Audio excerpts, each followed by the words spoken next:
जी बिल्कुल, अदालती समाअत में मुख्तसर सी ब्रेक है और ब्रेक से पहले जो कुछ हुआ है उस पर बात करते हैं। राजा आमिर अब्बास साहब हमारे साथ हैं, सीनियर कानूनदान है, और समी इब्राहिम साहब। राजा आमिर अब्बास साहब, अब तक हमारे नाजरीन को बताइएगा, बोल देखने वालों को बताइएगा कि अब तक की समाअत का मुख्तसर अहवाल क्या है।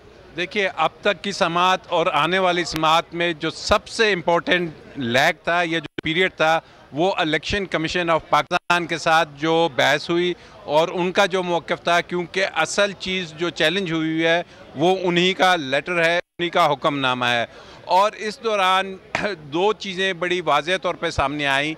एक, इलेक्शन कमीशन ऑफ पाकिस्तान ने क्लियरली कहा कि जनाब जो 1 मार्च का फ़ैसला है, बादियुल नज़र में हमारे नज़दीक वो 3-2 का फ़ैसला था, और 3-2 का फ़ैसला ही तसव्वुर करते हुए हमने उस पर अमल दरामद कर दिया, और अब उस पर अमल दरामद हो चुका है। जब अमल दरामद हुआ तो दूसरा सवाल था कि इसको क्यों फिर आपने डेट को चेंज किया।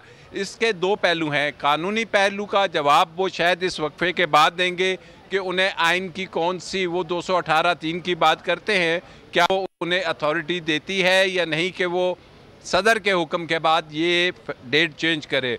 और नेक्स्ट था, बड़ी एक मुज़ायका खेज़ किस्म की आज इलेक्शन कमीशन ऑफ पाकिस्तान की तरफ से स्टांस लिया गया, जिस पे मुझे तो बड़ी सख्त हैरानी हुई कि ये वो पैरामीटर्स थे, पैराए थे कि जिनको उन्होंने ख़ुद अदालत में कहा कि हमने एक टेंटेटिव को उर्दू में आप कह लें कि जनाब हमने एक ऐसी तारीख दी है जिसके बारे में हमें यकीन नहीं है, और ये तारीख के लिए 8 अक्टूबर तारीख दी है जी, सरसरी सी हमने जायज़ा लिया है जिसमें पूरे मुल्क इन्वॉल्व है।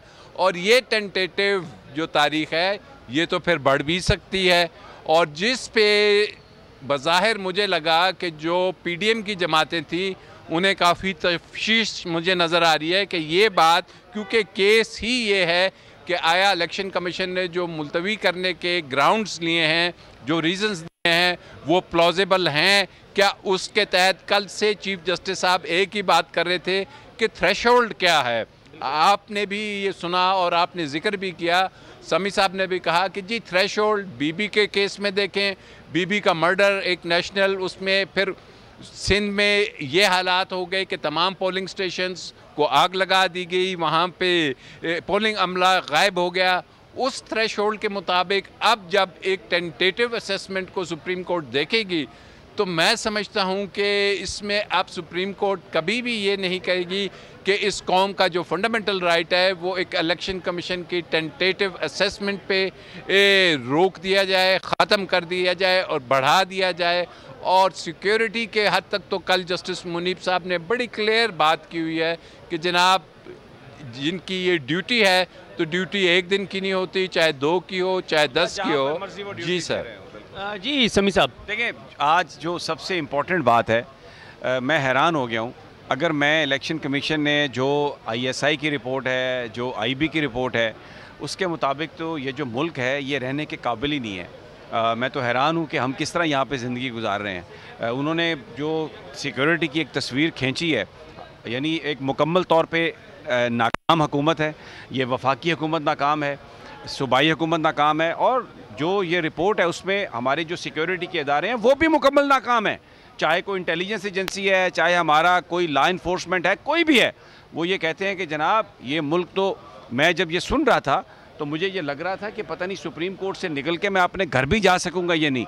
तो मुझे एक मैलाफाइडी नजर आया इस वक्त। मैं आज की जो रिपोर्ट मैंने सुनी है जो इलेक्शन कमीशन ने, ये चाहे आप किसी भी एजेंसी का नाम ले, मुझे किसी का खौफ नहीं है, ये सारे पेज पे हैं। और वो ये कि इन्होंने आके इलेक्शन कमीशन से, चाहे वजारत दिफा है, चाहे वजारत कानून है, चाहे वजारत दाखिला है, चाहे वजारत फाइनेंस है, कि जनाब इलेक्शन तो बिल्कुल नहीं होने, हालात बहुत ख़राब हैं।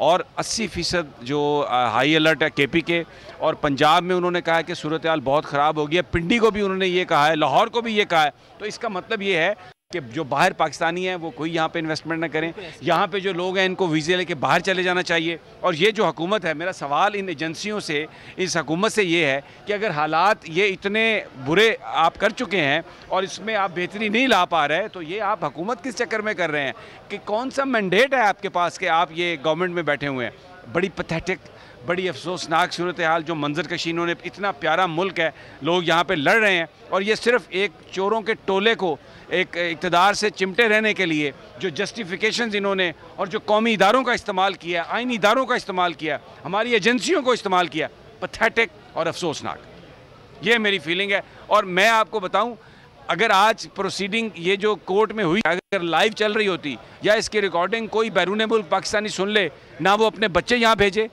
ना यहाँ पर कोई इन्वेस्टमेंट करे, सारे रिश्तेदारों के कि जाओ जेरीज पे पासपोर्ट जमा कराओ और निकलो, इधर तो सारे का सारा आग लगी हुई है और ये तो सारे मरने वाले हैं यहाँ पे तो बिल्कुल ही। तो फिर अगर कोई कहता है कि ये दहशतगर्दों का मुल्क है, जो आज मैंने रिपोर्टें जो देखी हैं जिसमें उन्होंने पढ़ पढ़ के सुनाया ये फ़लाँ सेक्टर कमांडर, ये फ़लाँ IB, ये फ़लाँ DIG, उसमें Pakistan is not a place worth living. Election तो बड़ी दूर की बात है सदीक जान, किस कदर अफसोस की बात है। क्या हमारा हकीकत में हमारा मुल्क ऐसे है? नहीं, ऐसा नहीं है।